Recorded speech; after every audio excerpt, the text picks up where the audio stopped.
Hello everyone. Today is Friday, June 19, 2020. I just found out today that somebody said Juneteenth is an evil celebration as well. And I'm like, well, I don't know exactly what Juneteenth is, but I'm like, well, it doesn't surprise me, So, but anyway,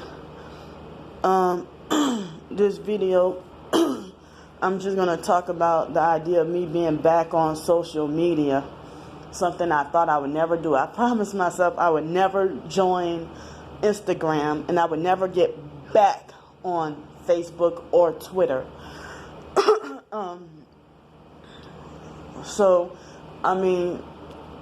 The only reason why I did get back on social media because of desperate times. But I have a different approach this time. I use a different name. One of the characters in my fiction book, I use for Facebook so that my family won't find me, and foster or biological family. Because, remember I told you, maybe it was on the other channels, but I thought it was here, this channel too, YouTube channel, that, how the foster family, before I found out I was targeted, for sure, the foster family, they treated me like, as if my presence is not welcome when I tried to visit them. But then, I'm learning more and more, So, they treated me like my presence wasn't welcome. Excuse me.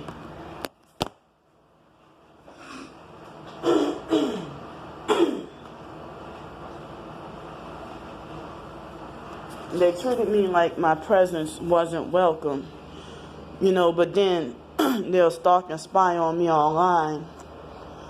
I'm not gonna lie, Sunday when I first rejoined Facebook, that's like my, probably third time having a Facebook or a Twitter, maybe fourth time with Facebook. But, it's like, with,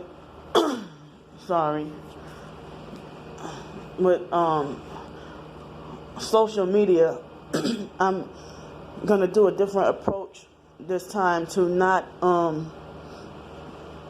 add anybody as a friend.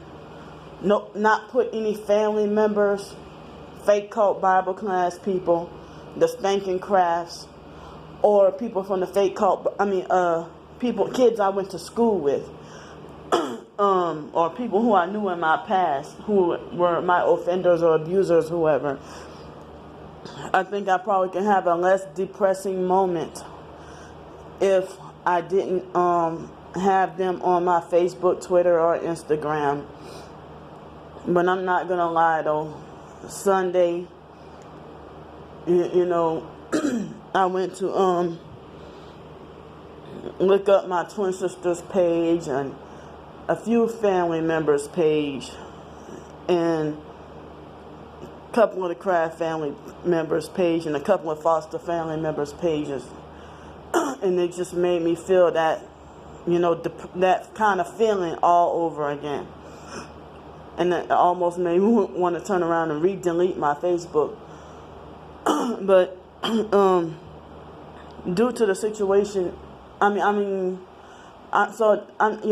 not gonna look at their profiles or the family or anybody the people who I mentioned. I'm not gonna add them as a friend or look at their I'm not gonna add them as a friend, and I'm not gonna look up their profiles anymore. So, wow, my twin sister claimed she had the coronavirus too and tried to say shit is real.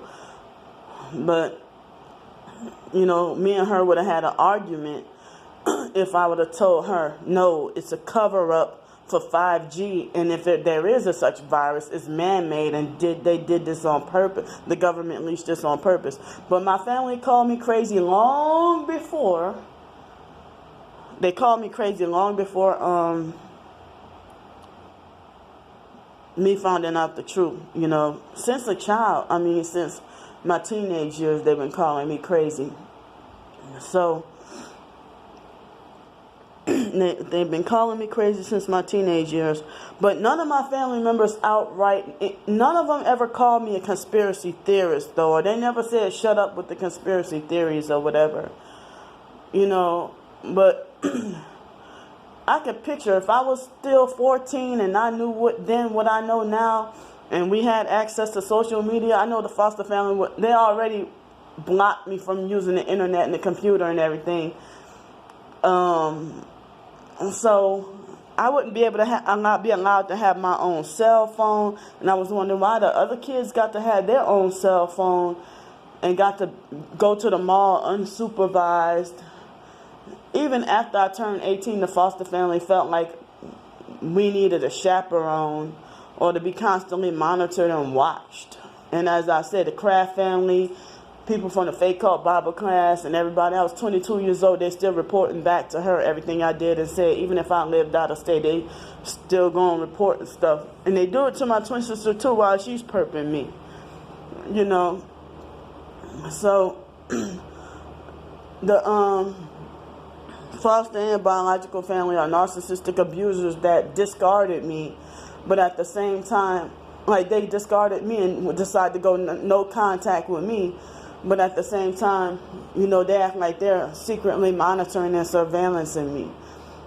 You know, so if I had no social media and I wasn't on YouTube and I was just and if I had no cell phone, my family would still somehow know that I'm in a hotel downtown in Mobile, Alabama.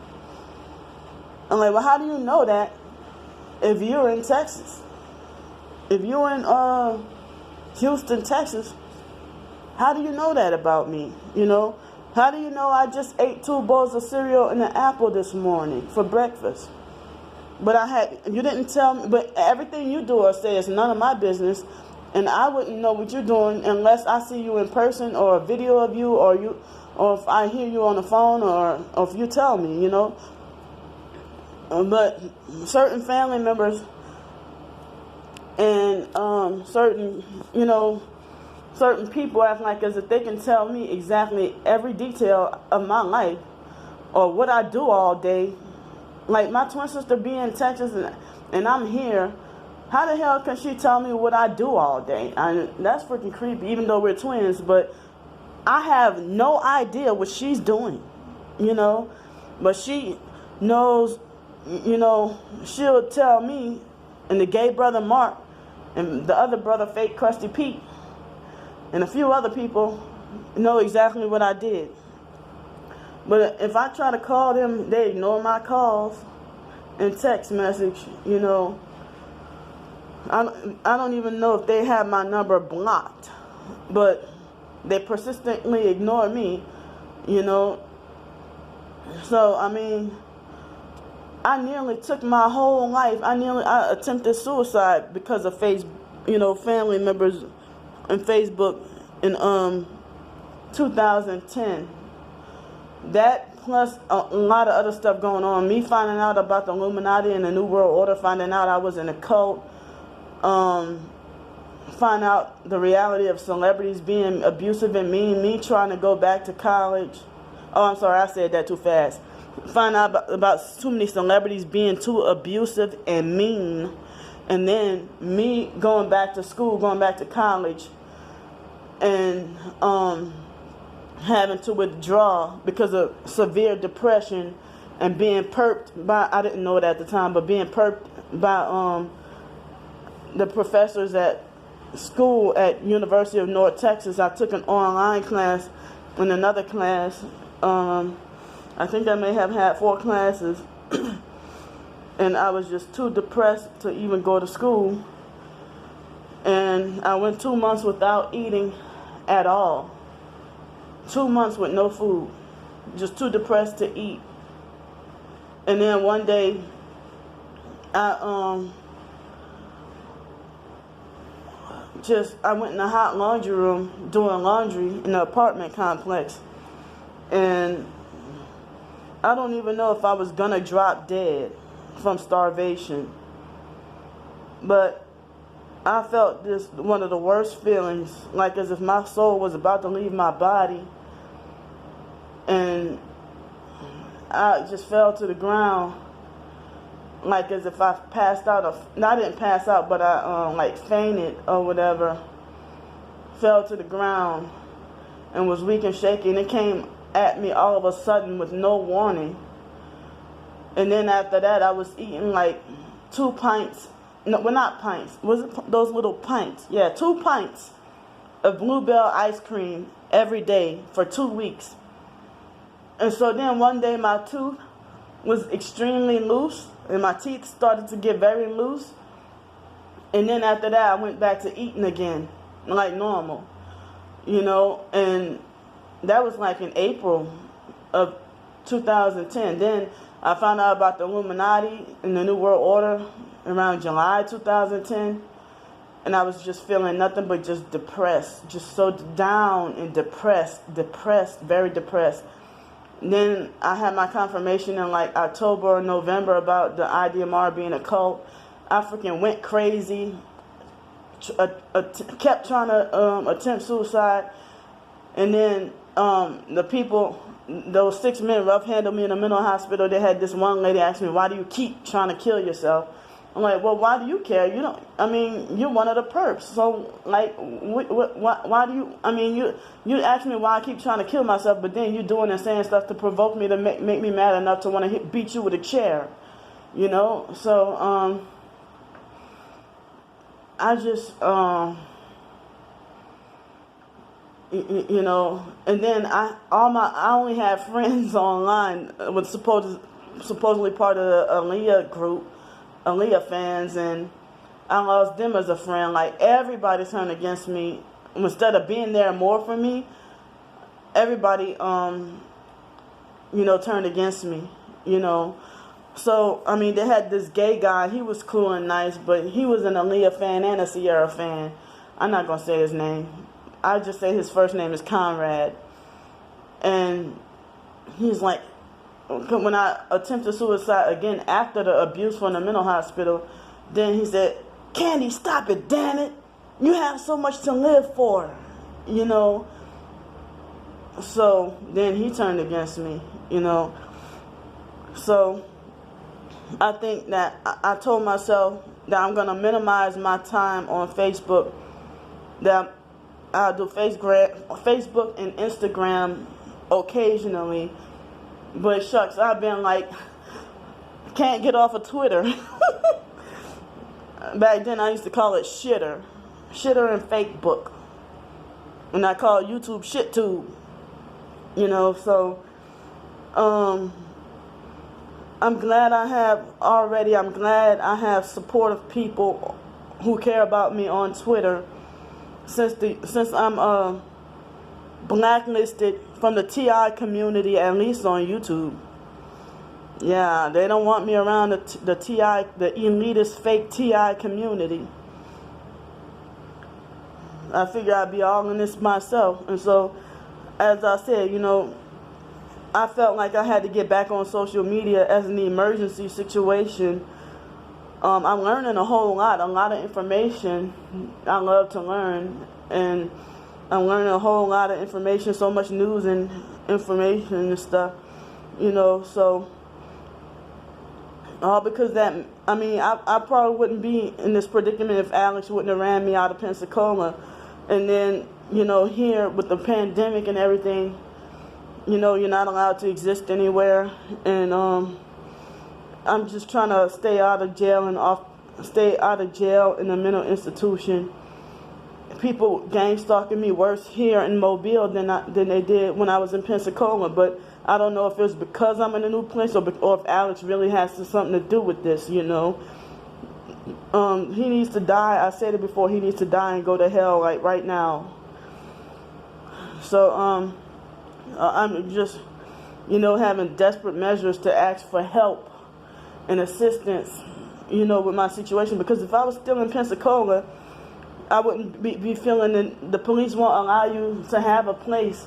I had that little sleep spot outside downtown Pensacola, and I didn't have to spend any hotel or motel room money, but I would go to the hotel or motel for peace of mind, and to get me a respite, and with the little money I had. But this month, I wouldn't be in a predicament of having to ask for or beg for any money if I, if I wasn't ran out of Pensacola and then can't ride the bus. But if I was still there, I probably could stretch the little $200 that I had,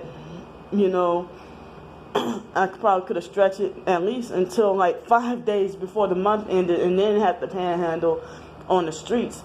But here it doesn't even look like there's any place I can panhandle. I'm scared to do it. It's like it was easier in Pensacola. You can hold up a sign or walk person to person on the sidewalk. But here, the police presence is too heavy downtown, and it's just really scary, frightening here in Mobile. And plus, it's like a ghost town. Hardly anybody around. So I'm thankful for the people online that helped me. Cambly keep ignoring me when I try to fill out an application and try to see about working for them. All you do is have a conversation in English with somebody from a different country. Shucks, I've tried this thing called ShiftSmart. They did nothing but play with me. And then they were perping me, with that supposed phone job that I was supposed to have. A few other jobs I try to get, they play with me, or they won't hire me, or anything like that. So y'all can't say I'm not trying,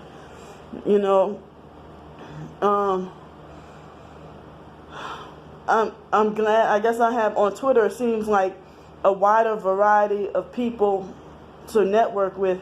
But on YouTube, it seems like, I wonder if people act like they're afraid of me or something. Even the other professed targeted individuals. They have somebody who's called herself, I think she said her name is Vanita White. She's from the UK. And, she was DMing, she was DMing me on Twitter. Me and her were talking back and forth. And then we were talking about my homeless situation. Then out of nowhere, she randomly said, well, how do I know that you're not one of my perps? And then she said that I triggered her when I called on a video where I called Alex a gay pedophile and part of the New World Order to his face. She said that I triggered her and that I'm in on her programming. And I'm like, wait a minute. Hold on. Wait a minute. So, she got smart ass with me, and then I had to block her, So, I just feel really bad because, like, you talk about your own experiences, what you going through as a targeted individual, and then another targeted individual will say that, they'll falsely accuse you of mocking them or perping them, and when you actually truly are, God is your witness. You're going through these experiences, and they falsely accuse you of perping them or triggering them, and then you end up having a big falling out with them, and then come to find out they end up being the ones who was a fake TI falsely accusing you. I've had that happen before too. A few other people.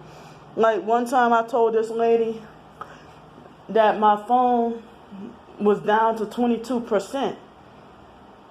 And it truly was at 22%, And I said, I'll, contact you later on when my phone is fully charged. And she thought that I was using 22 against her, And I'm like, wait a minute, hold up. I don't perp nobody, And it's like I try to do right, try to stay to myself. I've been suffering sleep deprivation.